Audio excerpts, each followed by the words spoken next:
No ja nyt kun se on vähän aikaa pyörinyt noin päin, niin se linko pysähtyy. Ja sitten se lähtee ihan kohta pyörimään toiseen suuntaan, jolloin noi korit kääntyy taas sitten tuonne toista laitaa vasten.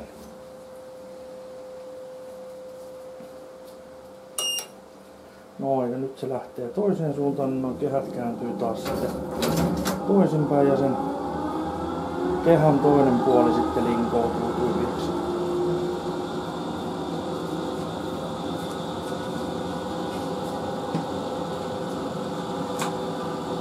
No sitten kun se on vähän aikaa lingonnut tossa, niin sen jälkeen rupeaa tänne tulemaan tänne siivilään valumaan tuolta ulostuloaukosta hunajaa.